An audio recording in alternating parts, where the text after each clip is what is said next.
नाजरीन, आपकी खिदमत में एफएम सलीम का आदाब। पेश है टीटीवी का खास प्रोग्राम गेटवे ऑफ हेल्थ। आज हमारे साथ मौजूद हैं डॉक्टर मीर जवाद ज़ार खान साहब, जो जर्मनटेन हॉस्पिटल के चेयरमैन हैं और हड्डियों के इलाज के माहिर हैं। हम आज हड्डियों के इलाज की मुख्तलिफ टेक्निक्स पर गुफ्तगू करेंगे। नाजरीन, आप प्रोग्राम के दौरान फ़ोन करके अपने मसाइल पूछ सकते हैं। हमारे फ़ोन नंबर टीवी के स्क्रीन पर मौजूद हैं। डॉक्टर साहब, अस्सलाम वालेकुम। वालेकुम सलाम। डॉक्टर साहब, बेहद शुक्रिया आप हमारे प्रोग्राम में आए। डॉक्टर साहब, मैं चाहूँगा कि जो टेक्निक्स हैं, जो नए टेक्निक्स बाजार में या हॉस्पिटल्स में मौजूद हैं हड्डियों के इलाज के लिए, उस पर आप तफसील से जानकारी दीजिए। मेडिकल फील्ड जो है हमेशा इसमें एडवांसेस, रेगुलर एडवांसेस होते रहते हैं। मेडिकल फील्ड ऐसी चीज़ है कि एडवांसेस कई सालों से एवरी ईयर कुछ ना कुछ एडवांस होते रहते हैं।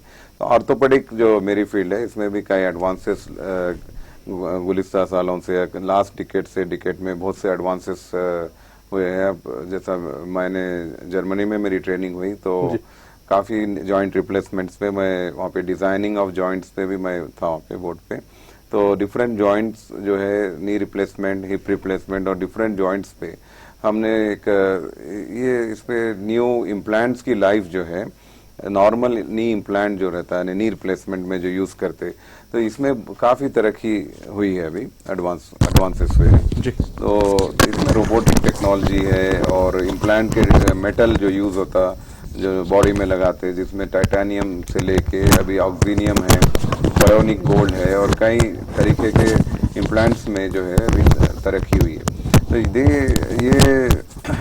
जो है नी रिप्लेसमेंट काफ़ी सक्सेसफुल सर्जरी है। हर एक को इसकी ज़रूरत नहीं है, यानी ग्रेड 4 या जिसके कंप्लीट घुटने डैमेज हो जाते हैं, इनके लिए ही नी रिप्लेसमेंट है। नी रिप्लेसमेंट बहुत ही कामयाब सर्जरी है। यानी आपको अगर सही कैंडिडेट होना चाहिए नी रिप्लेसमेंट के लिए। अगर कैंडिडेट सही है या जिसके घुटने, जिसको चलना नहीं आ रहा, जो बेड रिडन है, तो ये लोग जो है अभी नी रिप्लेसमेंट से हम उनको इमीडिएटली 6 घंटों में चला सकते हैं। डॉक्टर साहब, जो रोबोटिक्स की बात हो रही है इन दिनों जो है, तो उसके बारे में बताइए कि कैसे इसकी शुरुआत हुई और आज क्या किस तरह से तरक्की कर चुका है तरीका इलाज। जी, रोबोटिक, अब आप रोबोटिक जो है एक एडवांस टेक्नोलॉजी है। जैसा हमारे पास अभी क्या है, एक फुली ऑटोमेटेड हाईली एडवांस। एक फोन आ रहा है, हम फोन ले लेते हैं। जी, अस्सलाम वालेकुम। अस्सलाम वालेकुम। अस्सलाम वालेकुम। शायद फोन कॉल ड्रॉप हुई है। जी, आप एडवांसमेंट की बात कर रहे हैं। नी रिप्लेसमेंट, जैसे कि मैंने कहा कि हर कोई को रिक्वायर्ड नहीं रहता है। नी रिप्लेसमेंट अर्ली स्टेजेस है, तो इसके लिए कई अलग इलाज है, या आपको इसके लिए एक्सरसाइज भी काफ़ी हो जाती, यानी प्रिकॉशंस वगैरह से भी आपको इससे रिलीफ होता। मगर अगर जिसका नी कम्प्लीटली डैमेज हो गया या घुटना जिसमें लाइफ नहीं है, जिसको चलने नहीं आ रहा, तो इनके लिए अभी नी रिप्लेसमेंट बहुत एडवांस टेक्नोलॉजी है। मगर अभी भी कई लोगों में, यानी मोर देन 90% नी रिप्लेसमेंट से घबराते हैं। नी रिप्लेसमेंट लोग घबरा जाते हैं कि नी रिप्लेसमेंट करने से क्या है, वो कॉम्प्लिकेशन होगा। ये जो है पास्ट एक्सपीरियंस है, जो पहले की टेक्नोलॉजी को कंपेयर करके लोग जो है घबरा जाते हैं। यानी अब हमारे पास जर्मनटेन में हम कई ऑपरेशंस 100% सक्सेस कर रहे हैं, और मैं जो भी नी रिप्लेसमेंट जिसको जरूरत है उसको ही करना है, पहली बात। तो अगर सपोज कोई चल नहीं सक रहे हैं, तो इनको नी रिप्लेसमेंट एक नई जिंदगी दे सकता है, यानी मोबिलिटी आ जाती। यानी वो लोग जो है व्हील चेयर पे बैठे हुए या जो है चेयर पे बैठे हुए लाइफ लॉन्ग, यानी 50-60 साल में भी आप चल नहीं सकते। एक फोन आ रहा है, हम फोन ले लेते हैं। जी, अस्सलाम वालेकुम। जी, बताइए, आपका नाम बताइए। जी, मेरा नाम मोहम्मद सईद है। जी, बोलिए, क्या आपको डॉक्टर साहब से क्या पूछना है? मैं 13 साल का हूँ, मुझे सर में बहुत दर्द होता है। जी, मुझे सर में बहुत दर्द होता है। हाँ, डॉक्टर साहब आपसे बात कर रहे हैं, कुछ पूछ, डॉक्टर साहब आपसे पूछ रहे हैं कुछ। जी, सर में दर्द, यानी इसके कई वजह हो सकते हैं। सर में दर्द, क्या उम्र है आपकी? आपकी उम्र क्या है? आपकी टीवी की आवाज कम कीजिए, आप वॉल्यूम कम कीजिए। 13 साल। 13 साल है। 13 साल सर में दर्द नहीं, आप डॉक्टर को कंसल्ट करना चाहिए। बेटर है आप एक जनरल फिजिशियन या पीडियाट्रिशियन को बताइए, क्योंकि सर में दर्द कॉमन नहीं है वो एज में। एक बार आप बेहतर है कि एक बार आप बता लें पीडियाट्रिशियन या जो भी एक डॉक्टर को कंसल्ट करें। जी डॉक्टर साहब, कॉल ड्रॉप हो गई है। तो हम ये बात कर रहे थे कि रोबोटिक्स में जो एडवांस इलाज हैं जी। उससे लोग घबरा भी जाते हैं। जी, तो जी। उसको मतलब लोगों में घबराहट दूर करने के लिए और जी, उनका जी। उनमें शऊर बेदार करने के लिए क्या किया जा रहा है? जी पहले तो अगर कोई मेरे पास नी रिप्लेसमेंट के लिए आते तो खवातीन है, जेंट्स जी, है, तो हमारे तो ये मैं पहले नी रिप्लेसमेंट जैसा कि मैं आपको कहा, ये ग्रेड 4 के लिए, यानी जिसका घुटना कम्प्लीटली डैमेज है, जो अच्छा, चल नहीं ग्रेड 4 सकते, के लिए, जी, जो चल नहीं पा रहे, उनके लिए नी रिप्लेसमेंट है। हर कोई के लिए, हर एक पेशेंट के लिए नहीं है। तो जिसका नी कम्प्लीटली डैमेज है, इनको जो है नी रिप्लेसमेंट काफी कामयाबी के साथ किया जा सकता।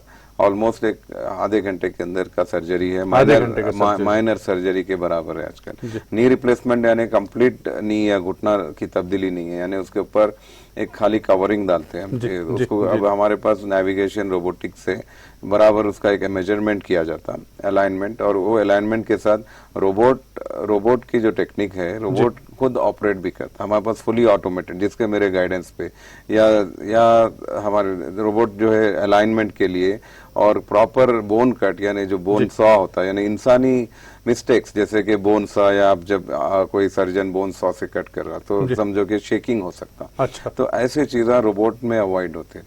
तो ये मतलब ये है कि जो डॉक्टर अपने अगर हाथ से ये सर्जरी करे, हाथ से करते हो या सर्जरी में जो है जो ह्यूमन एरर है, या जैसा कि ऐसे चीजें रोबोट जो है, इसमें हम जो अभी फुली ऑटोमेटेड रोबोट भी हमारे पास, तो ये चीजें जो है इंसानी जो ड्रॉबैक्स है, यानी वो रोबोट में नहीं हो सकते। और उसका जो अलाइनमेंट है या वे ऑफ कटिंग है, ये एग्जैक्टली प्रिसाइज रहता है एकदम, और इसे ऑपरेशन का टाइमिंग भी बहुत कम हो जाता, और 100% सक्सेसफुल सर्जरी, यानी विदाउट एनी कॉम्प्लिकेशन, जैसा कि बोन कट ज्यादा नहीं होता, बोन ब्रेक नहीं होता, ब्लड लॉस नहीं होता, यानी आपको ये पूरे कई कॉम्प्लिकेशन से कम हो जाते। नहीं तो फिर इसमें अक्सर लोग ये भी सोचते होंगे, मरीज ये सोचते होंगे कि रोबोटिक्स का जो इलाज है वो नॉर्मल जो इलाज है उससे महंगा होगा, ऐसा सोचते होंगे। सही है। अक्सर क्या है, रोबोटिक का कॉस्टली प्रोसीजर है, मगर इसके लिए अभी हमारे पास जर्मनटन हॉस्पिटल में हम बहुत ही वाजबी दाम, ऑलमोस्ट रेगुलर प्राइसिंग पे कर रहे हैं हम इसके लिए, कि कुछ स्पेशल प्राइसिंग ऐसा नहीं है। जो भी मिनिमम डिस्पोजेबल्स जो भी आते हैं उसका कॉस्ट है। तो क्या उम्मीद कर सकते हैं मरीज के फ्यूचर में इसका जो इलाज, जो खर्च है इलाज का, वो कम हो सकता है? बिल्कुल बिल्कुल। नी इम्प्लांट्स का भी जो है प्राइसिंग जो है पहले से अभी काफी कम है, यानी इंडियन गवर्नमेंट के हिसाब से भी कैपिंग की गई है इम्प्लांट्स की। तो जो कंपनीज जो है प्राइस नहीं बढ़ा सकती इससे ज्यादा। तो ये अभी जो है ये ऑपरेशन जो पहले कॉस्टली था नी रिप्लेसमेंट, अभी इसका प्राइस काफी कम हो चुका, और हर कोई इंश्योरेंस वगैरह या जो भी है, कोई कई सहूलत है, यानी गवर्नमेंट एम्प्लॉयज है, तो ये सब हमारे पास सहूलत है central government, state government employees के लिए या डिफरेंट कंपनीज के लोग के लिए, तो वो लोग कैशलेस भी अवेल कर सकते हैं। नहीं तो ये है कि अक्सर जो हॉस्पिटल्स हैं, दूसरे जो हॉस्पिटल्स हैं उनसे अगर ये कंपेयर करें तो जर्मनटन हॉस्पिटल उन अखराजात को कम करने के लिए क्या कर रहा है?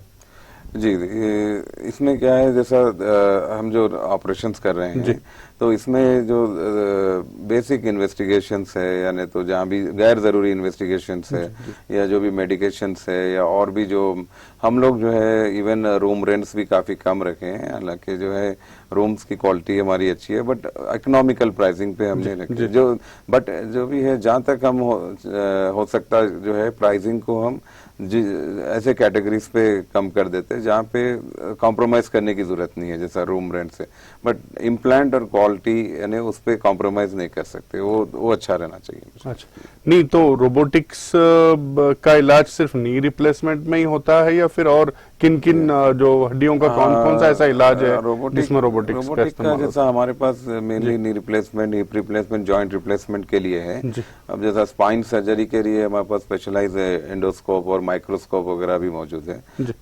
ये जो है स्पाइन सर्जरीज के लिए, तो फिलहाल हम ये स्पेशलिटी में हमारे पास है। अब ऐसा रोबोटिक का अभी यूरोलॉजी वगैरह दूसरे प्रोसीजर्स में भी है, बट अभी जर्मनटन में हम जो है highly advance robot knee replacement और जॉइंट के लिए इंट्रोड्यूस करे पूरा। ये जो है ऑल इंडिया पे अभी हमारा एक यूनिक रोबोटिक सिस्टम है जो बहुत ही कम। रोबोटिक्स के अलावा और कौन कौन से ऐसे मतलब तरीक़ेकार हैं जो मुख्तलिफ बीमारियों के इलाज के लिए, तो जिसको हम टेक्नोलॉजी कह सकते हैं, जी। वो अपनाए जाते हैं? जी, टेक्नोलॉजी जैसा नॉन ऑपरेटिव मेथड्स में भी है, यानी आपको नी रिप्लेसमेंट की जिसको जरूरत नहीं है उनको स्टेम सेल्स है, विस्को सप्लीमेंटेशन है, लेजर थेरेपीज है, आरएफ अब्लेशन है, रेडियो फ्रीक्वेंसी, ऐसे कई एडवांस थेरेपीज है। अभी अक्सर मेरे पास पेशेंट्स जो है बैक पेन या नी पेन से ऐसे पेशेंट आते हैं जो कई सालों से गोलियां खा रहे हैं, तो इनके लिए ये सोल्यूशन नहीं है कि वो खाली टैबलेट खाते जाए या पेन किलर्स लेते जाए। पेन किलर से जो है किडनी डैमेज होने का चांस रहता है, पेन किलर से किडनी डैमेज। तो मेरे पास जो भी पेशेंट आता, मैं पेन किलर्स एडवाइस नहीं करता हूँ, कुछ परमानेंट सॉल्यूशन यानी लॉन्ग लास्टिंग सॉल्यूशन चाहिए। इधर आपको बैक पेन है या नी पेन है, तो इसको जो है एक डॉक्टर साहब, कई सारे लोग हैं जो बार बार कहने के बावजूद कि उनको पेन किलर नहीं खाना चाहिए, ज्यादा पेन किलर नहीं खाना चाहिए, जब डॉक्टर अगर इजाजत दें या डॉक्टर कहें कि भाई ये इतनी मिकदार में वो खाना चाहिए, इसके बावजूद वो मतलब ये अक्सर जो रिपोर्ट्स आती हैं कि ज्यादा पेन किलर लोग खाते हैं। जी, ये पेन किलर्स जो है मजबूरी में, यानी जब पेन ज्यादा हो जाता है तो मजबूरी में खाना पड़ता, मगर ये बिल्कुल नहीं करना चाहिए। आप पेन किलर्स खाते गए तो उससे आपकी किडनी डैमेज हो जाती तक। तो ये पेन किलर्स और जो भी दवाएं हैं, जितने भी मिनिमम टैबलेट्स जो है मैं लिखता हूँ, और जहाँ तक हो सके बगैर पेन किलर के दर्द कम करने की कोशिश रहती है, यानी permanent solution for anything, for back pain रहने दीजिए, नी पेन रहने दीजिए, विदाउट पेन किलर इसके कई सॉल्यूशंस हैं, तो उस पे मेरा फोकस ज्यादा रहता। तो इसके बारे में जो विदाउट पेन किलर जो इलाज हैं, और वो मैं समझता हूँ कि बीमारियों का इलाज आसानी से हो सकता है, तो क्यों मतलब लोगों में शऊर बेदार करने के लिए आप अपनी तरफ से हॉस्पिटल, मैं समझता हूँ कुछ एक्टिविटीज भी कर रहा है इन दिनों, लोगों के पास जा रहे हैं, उनके जो है वो कैंप्स मुनाफिद कर रहे हैं, तो उससे कुछ कितना फायदा हुआ है लोगों को, या कितने लोगों में शऊर बेदार हुआ है, कितने % लोगों में? जैसा हम अवेयरनेस कैंप्स जो है हमारे हॉस्पिटल ऑर्थोपेडिक के अलावा, जैसा डायबिटिक स्पेशलिस्ट है हमारे पास, जनरल सर्जन, कार्डियक और गायनिक और तमाम स्पेशलाइजेशन है, तो ये पूरे डॉक्टर्स हमारे जर्मनटन के तरफ से हम कैंप कंडक्ट, फ्रीक्वेंट कैंप्स हम करते, रेगुलर कैंप्स कंडक्ट करके पब्लिक में जो है इसका अवेयरनेस, हेल्थ अवेयरनेस प्रोग्राम से, यानी हमारे कई कैंप्स में डॉक्टर्स ने कई पेशेंट्स, कई न्यू डायबिटिक पेशेंट्स को आइडेंटिफाई किए, new diabetic, new osteoporosis, new kidney patients. तो ये अगर डायबिटिक अर्ली स्टेज पे आपको डिटेक्ट हो रहा तो आपको मल्टीपल ऑर्गन डैमेज या आपके आइस वगैरह सब चीज़ों से आप प्रोटेक्शन मिलता है, यानी आपको अर्ली ट्रीटमेंट बहुत ज़रूरी है। तो कैंप्स का ये फायदा है कि आप कई मेडिकल कंडीशंस जो लोगों को नहीं मालूम रहता, बीपी है, blood pressure, simple blood pressure जो है, आपको अगर टाइमली आप अगर डिटेक्ट करें तो फ्यूचर में इसके जो है कार्डियक प्रॉब्लम्स या हार्ट पे इफेक्ट जो है, ये सब चीज़ों से आप जो है बच सकते हैं। तो कैंप्स हॉस्पिटल से हमारे पास कई डॉक्टर, सीनियर डॉक्टर्स है, जूनियर लेवल पे डॉक्टर्स है, रेगुलर कैंप्स हम कंडक्ट कर रहे हैं हेल्थ अवेयरनेस प्रोग्राम्स के लिए। तो एक तो ये हो गया कि हम कैंप रख के जो है वो लोगों को बाशऊर कर सकते हैं, उनको ये बता सकते हैं कि भाई आप अपनी बीमारियों का इलाज आसानी से कर सकते हैं, आप इसके बजाय कि आप पेन किलर्स खा के अपनी मतलब और तबीयत खराब कर लें। तो और मतलब कैंप जब एक बार आइडेंटिफाई हो जाता है तो वो उसको राजी करने में कितनी मशक्कत करनी पड़ती है डॉक्टर को कि भाई आप इलाज कर सकते हैं?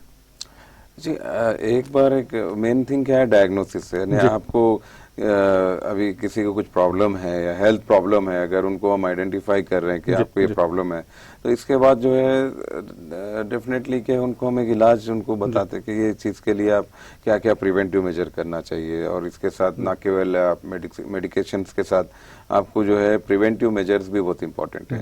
यानी आप जैसा डायबिटिक ले लीजिए, आप शुगर का अवॉइड करना है या डाइट कंट्रोल करना है, तो डाइट से काफ़ी बीमारियां कंट्रोल हो सकती है। ऐसा ही अगर किसी को ऑस्टियोपोरोसिस है या बैक पेन है, तो हम उनको ट्रेनिंग देते हैं कि किस तरीके से वो लोग बैठना चाहिए, किस तरीके से उनका जो है डेली एक्टिविटी होना है या नी के एक्सरसाइज होना है, और इम्यूनिटी को भी बूस्ट करना है, क्योंकि अभी जैसा डॉक्टर साहब एक फोन आ रहा है, हम फोन लेते हैं। जी अस्सलाम वालेकुम। वालेकुम अस्सलाम रहमतुल्लाहि बरकातहू। जी जी, क्या अब जो टीवी पे जो चल रहा है घुटने के ताल्लुक से, जी जी, क्या नाम है आपका? मेरा नाम मोइनुद्दीन जी कर्नाटक गुलबर्गा। अच्छा, गुलबर्गा से आप बात कर रहे हैं। जी आप जी मैं यहाँ आया हूँ, मेरी बच्ची रहती है यहाँ। अच्छा जी, यहाँ आया हूँ तो यहाँ टीवी पे चल रहा है आपका प्रोग्राम घुटने के ताल्लुक से, जी जी। तो वो किसको बताना, कौन सा दवाखाना? आप यहाँ डॉक्टर साहब, डॉक्टर मीर जवाद जार खान साहब मौजूद हैं, वो जर्मनटेन हॉस्पिटल के चेयरमैन हैं, वो आपसे खुद बात कर रहे हैं, आप उनसे बात कीजिए डॉक्टर साहब। आप उनसे बात करना है तो क्या हाँ, अभी डॉक्टर साहब आपसे बात कर रहे हैं, देखिए टीवी पे मौजूद हैं। जी हाँ है। जी जी, बताइए जी डॉक्टर साहब। जी जी, बोलिए आप क्या प्रॉब्लम है आपको?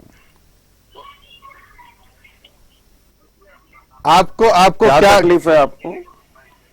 जी, जी जी, नहीं, आपको क्या तकलीफ है? घुटने में दर्द है या? घुटनों में तकलीफ है मेरे को। अच्छा अच्छा, जी जी। क्या उम्र है आपकी?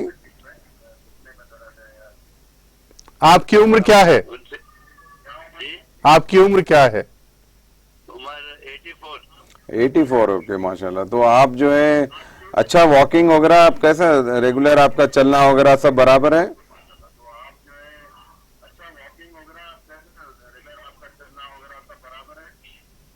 और चलना है बराबर। जी जी, मेरे को नहीं पूछे।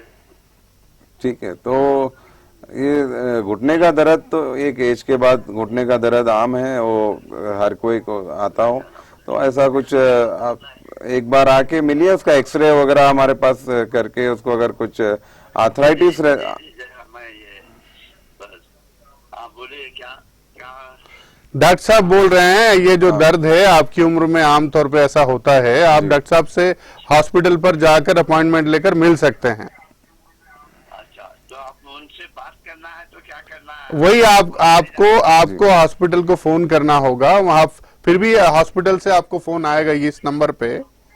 जी अच्छा, हम ये भी कोशिश कॉल कर कर सकते हैं कि हॉस्पिटल से आपको कॉल करवा दें, ठीक है जी अच्छी बात है। जी, बेहद शुक्रिया आपका, ठीक। बेहद शुक्रिया। मैं गुलबर्गे से आया हूँ यहाँ जी, पर जी, जी, पास जी। हूँ। जी मेरे को तकरीबन 6-7 साल से घुटनों में दर्द है। जी जी, ठीक है। जी, इंशाल्लाह कम हो जाएगा जी, देख हाँ इंशाल्लाह कम हो जाएगा जी। हाँ, तो वही जरा डॉक्टर साहब से बात करना है या मिलना है तो क्या है? बिल्कुल बिल्कुल, इंशाल्लाह, या आप भी फोन कर सकते हैं हॉस्पिटल को, या फिर हॉस्पिटल से भी आपको फोन आ सकता है, ठीक। कॉल कर। अच्छा, बेहद शुक्रिया आपका, बेहद शुक्रिया कल तो इतवार है। जी। आप पीर के दिन फोन आएगा, ठीक अच्छा अच्छा, जी। तो ये कौन से एरिया में? ये अतापुर पे है, मेहंदीपट्टनम से कुछ करीब है। मेहंदीपट्टनम के करीब है। जी अच्छा, जी जी जी हाँ हाँ, ठीक है साहब। जी, शुक्रिया जी, शुक्रिया जनाब, मेरे को हाँ? शुक्रिया, या बेहद प्रोग्राम शुक्रिया। या उधर से आंदे फोन हो या तो इधर से मेरा फोन, और ये नंबर पे फिर मैं कर सकता हूँ ना आपको? नहीं, आपको फोन आएगा, आप घबराइए नहीं। पूरा पेशेंट सेंट्रिक अप्रोच, यानी पेशेंट को एंट्री टू एग्जिट खुश रहना, यानी उनको इलाज के लिए जो भी पेशेंट एक तकलीफ में आता है, तो हमारा हमेशा ये कोशिश है कि उनको बेस्ट से बेस्ट हम उनको इलाज के साथ अलावा दूसरे पूरे सहूलत भी दें, जी, तो दैट कंफर्टेबल रहे कि इलाज कर लीजिए, इलाज करा के जो है they have to feel happy कि वो लोग हमारे पास विजिट कर रहे हैं इतने हॉस्पिटल्स छोड़। तो इसमें अब जैसा ऑर्थोपेडिक के अलावा हमारे पास gynaec, general medicine, 24 hour emergency है, आईसीयू एम्बुलेंसेस है, सब है। इमरजेंसी के लिए भी हमने पूरे सीनियर डॉक्टर्स अवेलेबल है राउंड द क्लॉक हमारे। नहीं, अब कई पिछली बार भी हमारे प्रोग्राम में जो है कुछ लोगों ने फोन किया था, ये बताया था कि वो हॉस्पिटल अगर उनके लिए मतलब जैसा कि एक ही हॉस्पिटल है आपका, और मैं साहब कुछ प्लान भी कर रहे हैं जी, वैसे। इंशाल्लाह। वो चाहते हैं कि उनकी रीच जी, के करीब हो जी, हॉस्पिटल, जी। तो कुछ डिस्ट्रिक्ट्स वगैरह में भी जी, जाने का जी, इरादा है। जी। जी ये साल हम जो है डिस्ट्रिक्ट्स में भी ब्रांचेस प्लान कर रहे हैं, सिटी में भी, तो इलाकों में तो हमारे पास जो सर्विस है और जो पेशेंट का ट्रस्ट है, तो वो हमारा स्ट्रेंथ है कि हम पेशेंट को अच्छी सर्विस दे सक रहे हैं। तो वो बेसिस पे हम जो है और भी ब्रांचेस देके और भी दूसरे एरियाज पे हम हमारी जो खिदमत या सर्विस देना कहीं चाह रहे हैं। कोई डिस्ट्रिक्ट आपने आइडेंटिफाई किया है, पहचान की है? अभी ये साल इंशाल्लाह हमने डिफरेंट डिस्ट्रिक्ट्स तेलंगाना और सराउंडिंग कर्नाटका, महाराष्ट्र इधर भी देख रहे हैं। तो हम लोग को सिटी में भी जो है ये एक अच्छी सर्विस है और लोगों को एक इकोनॉमिकल प्राइसिंग पे इलाज जो है और एडवांस टेक्नोलॉजीज जो है, जो जर्मन बेस्ड टेक्नोलॉजीज हमारे इंटरनेशनल टेक्नोलॉजी से ये एक अफोर्डेबल कॉस्ट, यानी आम आदमी के लिए जरा रीच में जो है रीजनेबल रीच पे हम इसको प्लान कर रहे हैं। नहीं डॉक्टर साहब, जैसा कि आप हम इससे पहले भी हम लोग मुख्तसर सी गुफ्तगू उस पर कर चुके हैं, जर्मन जो टेक्नोलॉजी है उसमें और जो दूसरे टेक्नोलॉजीज हैं उसमें यकीनन कुछ फर्क होगा। जैसा कि आप अफोर्डेबल बोल रहे हैं, तो कुछ किस तरह से हम कह सकते हैं कि वो अफोर्डेबल है और बहुत क्या कह सकते हैं, भरोसेमंद है? नहीं, अभी जो हमारा एक खास जर्मनी से मेरा ताल्लुक है, मेरी ट्रेनिंग और हमारा एक रिसर्च कोलैबोरेशन है जर्मनी से, तो ये खासकर ऑर्थोपेडिक पे ज्यादा फोकस है हमारा रिसर्च। जो मगर जो स्टैंडर्ड्स है हम दूसरे स्पेशलिटीज पे भी वही स्टैंडर्ड्स को लाना चाह रहे हैं।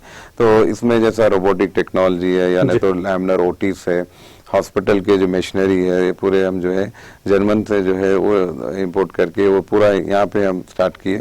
तो ये ऑर्थोपेडिक में जो है एडवांस इक्विपमेंट है, तो इसको हम जो है एक अफोर्डेबल कॉस्ट, यानी not a high cost but एक रीजनेबल कॉस्ट पे हम इसको यहाँ पे पिछले प्रोग्राम में एक फोन आया था हमको और उनका जो मसला था कि एक बार ऑपरेशन होने के बाद उनको वो राहत नहीं मिली, तो इस तरह के भी कई सारे केसेस होंगे, आपने डील भी किए होंगे? जी, तो हमारे पास करेक्टिव सर्जरी, रिवीजन सर्जरीज यानी कई आते हैं इन लोगों को, यानी अब जैसा इन्फेक्शन, बोन इन्फेक्शन है, तो अभी बोन इन्फेक्शन के लिए भी हमारे पास एडवांस टेक्नोलॉजी है इसको क्यूर करने के लिए, क्योंकि कई सालों तक ऐसे पेशेंट्स हैं जो 10-20 साल से इन्फेक्शन, बोन इन्फेक्शन नहीं गया।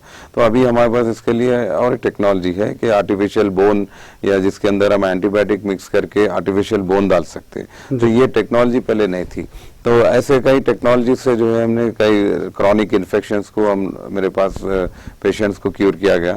और इसके अलावा डिफॉर्मिटीज है, यानी कई ऑर्थोपेडिक के कॉम्प्लिकेटेड केसेस है जो बाहर यानी कई सर्जरीज के बाद फेल हुए, तो भी हमने मुकम्मल तौर पे उसको सक्सेसफुली हमारे पास हमने इसको किया है।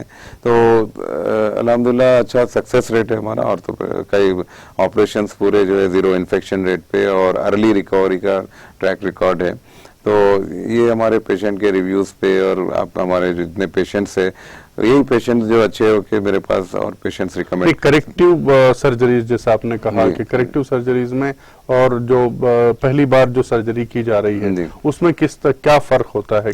करेक्टिव सर्जरी यानी रिवीजन सर्जरी, यानी मेरे पास पेशेंट्स आते हैं जिसकी ऑलरेडी बाहर सर्जरी हो चुकी है मगर वो सर्जरी जो है फेल हो चुकी है, जिसको जो है वो टफ रहता है कि उसको फिर से हम उसको प्रॉपर वे पे लाना, तो ये मुश्किल रहता है काम। तो इसके लिए हमारे पास वो भी कई ऐसे ऑपरेशंस होते हैं हमारे पास, तो उनको भी हम बहुत कामयाबी से करें। तो पेशेंट ना केवल हैदराबाद बट अदर स्टेट से भी आते हैं मेरे पास, दूसरे कंट्रीज से भी आते हैं। तो इसके लिए पूरी सहूलत है, यानी टेक्नोलॉजी है और मेरा एक्सपीरियंस और हमारे सीनियर डॉक्टर्स की टीम है पूरी मौजूद।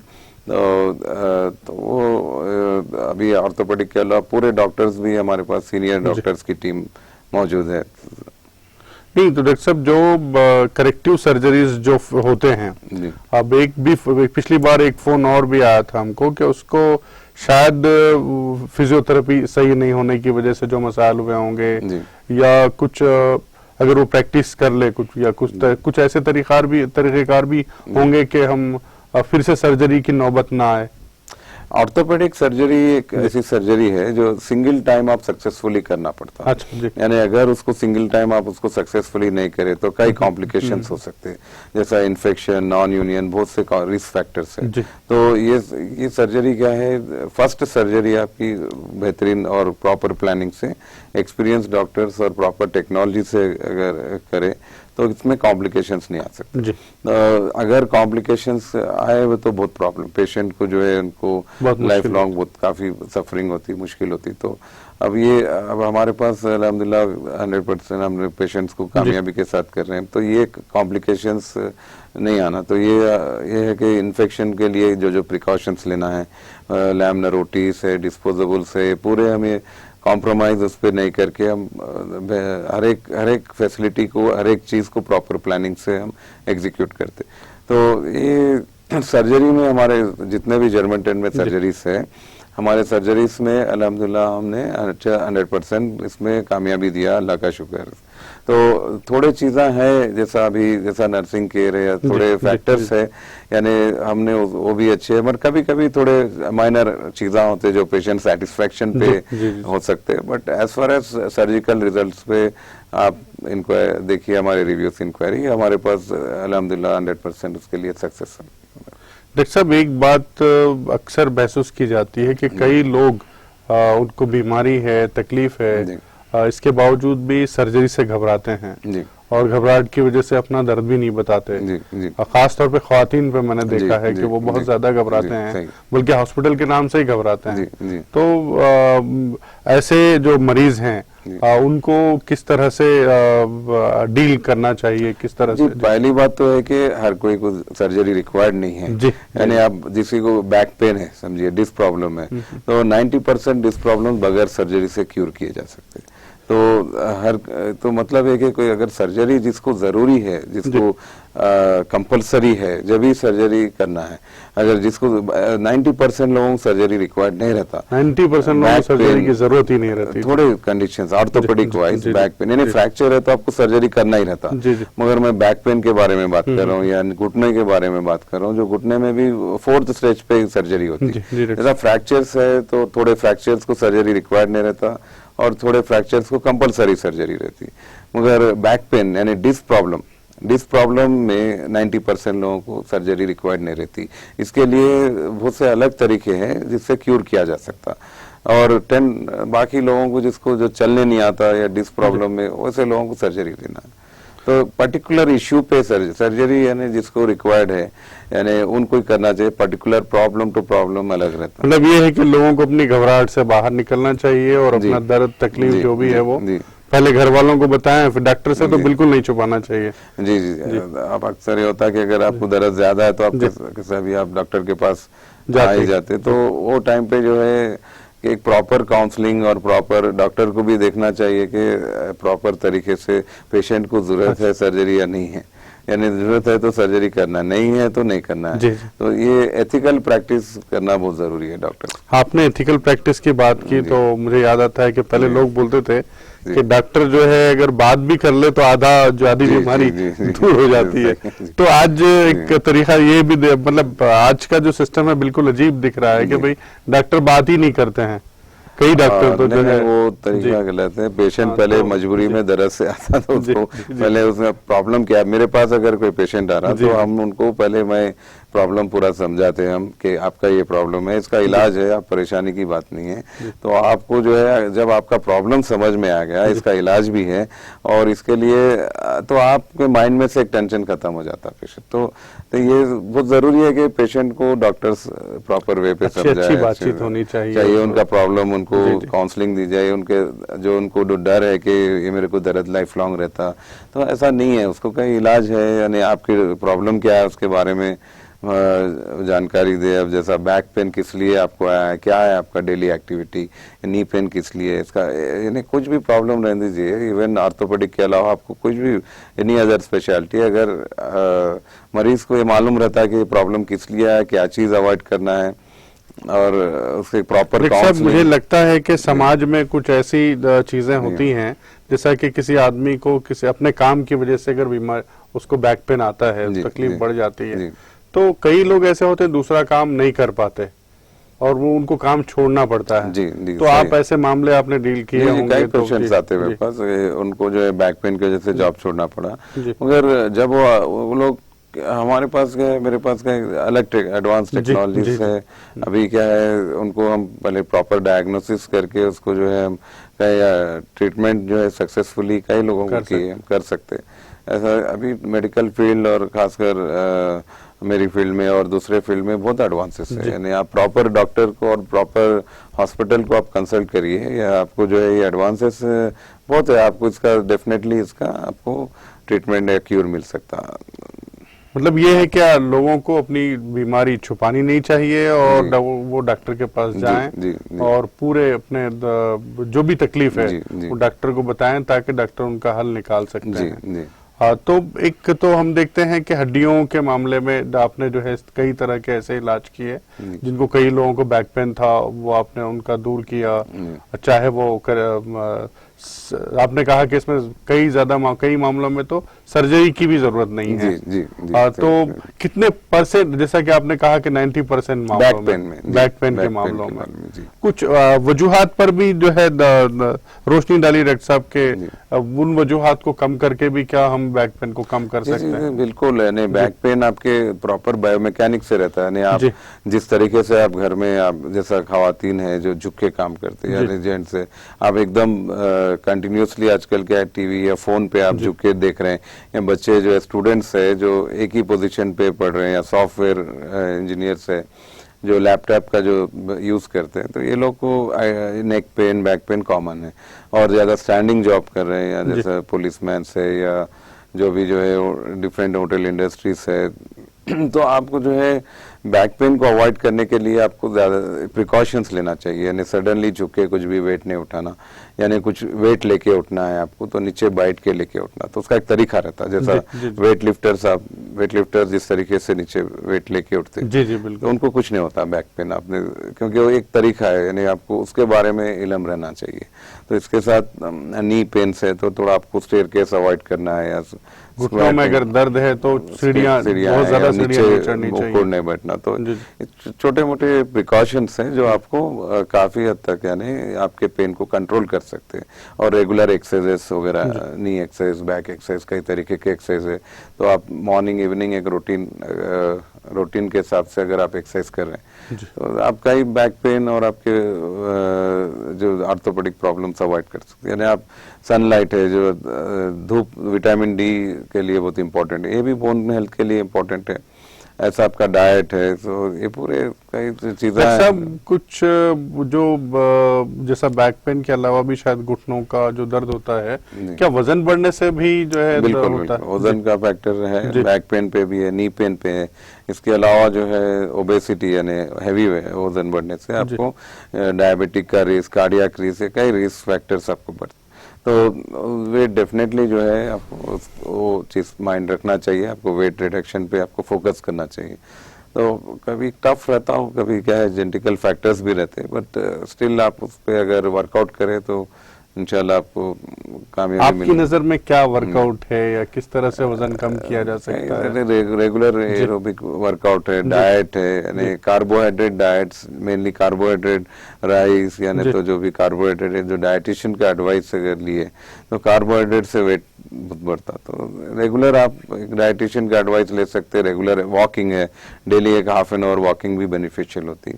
यानी सेडेंटरी यानी एक ही चेयर पे बैठ के अगर वर्क कर रहे हैं आप, तो आपको चाहिए कि एक शॉर्ट वॉक ले, यानी थोड़ा डेली जो है मॉर्निंग या इवनिंग वॉक बहुत बेनिफिशियल। यानी एक्टिव, जितनी चीज आप एक्टिव है उतना आपको ना केवल आप नहीं, अक्सर जब घर के ख्वातीन को कहा जाता है कि वो वॉक करें जी, तो वो ये कहती है कि हम दिन भर तो घर में काम करते हैं। जी, वो भी एक्सरसाइज हाँ, बट तो है तो सही, लेकिन क्या वो जो वॉकिंग है वो उससे अलग है या कैसे, उनको क्या मशवरा दिया जा सकता है? घर में जो खवातीन काम करे वो भी एक्सरसाइज ही है, वो लोग भी हाईली एक्टिव है। बल्कि अब इसके साथ एक पर्टिकुलर थोड़ा वॉक भी कर लिया, थोड़ा वॉक करना चाहिए, बिल्कुल बेनिफिट रहता है। जी जी जी।